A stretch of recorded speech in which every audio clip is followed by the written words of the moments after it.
On est cette semaine à Hockey le Magazine chez HBLL Deck Hockey à Mirabel avec Marie-Pierre Latendresse qui est avec nous. Marie-Pierre qui est directrice junior ici chez HBLL. On vous a découvert dans les derniers mois, dernières semaines.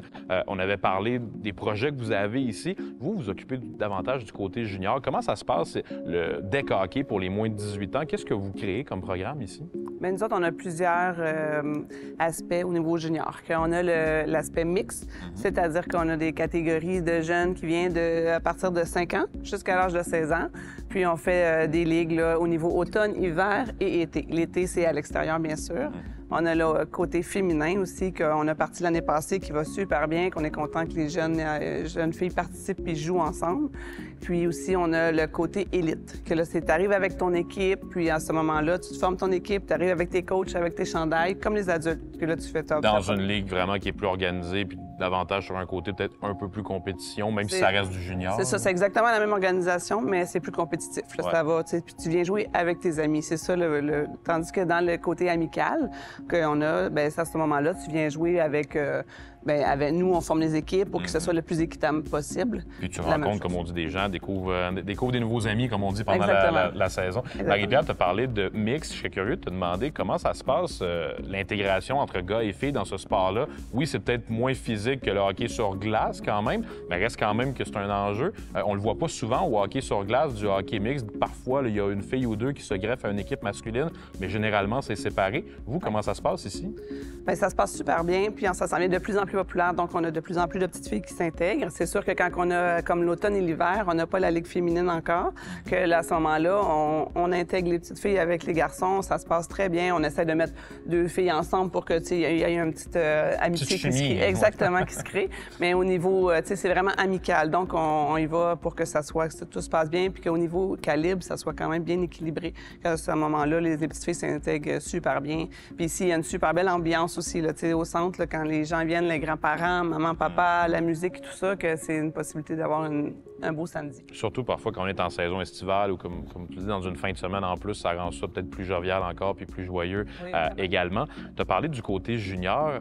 C'est dans le fond la dernière étape avant de se rendre aux ligues plus compétitives d'adultes. Je sais ici que vous avez une équipe professionnelle de deck hockey. Les gens peut-être apprennent à découvrir un peu ce côté-là. Est-ce que vous faites un peu de recrutement avec les équipes juniors? Comment ça se passe pour regarder et avoir un œil peut-être pour l'équipe professionnelle par la suite? Bien, c'est sûr que les élites qui ressortent du lot, on leur parle et tout ça, mais les tout petits, même à l'âge de 6 ans, commencent à s'identifier aux Hawks, qui est notre équipe professionnelle. Puis ils viennent les voir, on leur offre la possibilité de venir voir les matchs sans frais, gratuitement.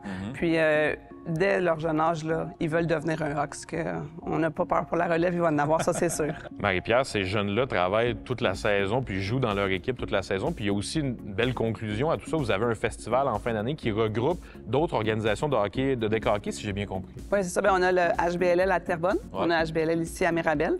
Puis à la fin de la saison junior, bien, on regroupe, on fait un gros festival de fin d'année où on a plein de commanditaires qui nous apportent des fruits. On a aussi la slotch, etc. Tout ce qui peut être festif. Faire plaisir aux jeunes. Exactement.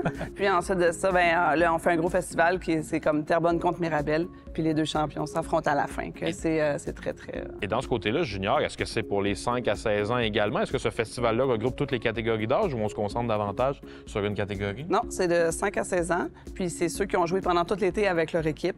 Puis à la fin, ils s'affrontent ensemble pour comme les séries, le championnat de fin de saison. Pour l'été, pour la saison d'été. Marie-Pierre, on vous a découvert, comme je le disais, là, dans les dernières semaines avec Hockey le Magazine. Je pense que pour 2023, vous avez encore beaucoup de projets qui arrivent quand même. Vous semblez être en pleine expansion. Le deck hockey en général est en pleine expansion. Vers quoi on regarde pour 2023 alors qu'on se parle au début de cette année 2023? Bien, c'est sûr que nous, notre ligne l'année passée, on avait au-dessus de 1000 jeunes qui ont joué junior. Puis ensuite de ça, bien, on pense que ça va aller de plus en plus vite. Et ensuite, on veut faire un camp de jour et puis aussi, on travaille pour un sport-études. Un sport-études qui serait lié avec un collège dans la région ici à Mirabel? Oui, on travaille là-dessus. C'est pas encore fait, mais c'est un de nos projets, puis on travaille fort. La question, peut-être paraître un petit peu bizarre. Est-ce que vous sentez que vous êtes victime de votre succès un peu à un certain moment? Est-ce que vous vous sentez prêt à absorber toutes ces nouvelles choses qui vous arrivent, les nouvelles inscriptions comme ça? Je pense que c'est un centre qui a été créé par des passionnés, pour des passionnés. Mais là, ça a grossi quand même énormément dans les dernières semaines, derniers mois. Ça va vite, ça va très très vite, sauf qu'on est prêt. On est prêt, puis on aime ça. Puis Dominique et moi, qui est mon conjoint, puis on aime vraiment ça, on travaille fort pour ça, puis on est vraiment prête à accueillir le plus de monde possible. Ben, on vous souhaite la meilleure des chances pour 2023. Merci beaucoup, Marie-Pierre. Merci beaucoup.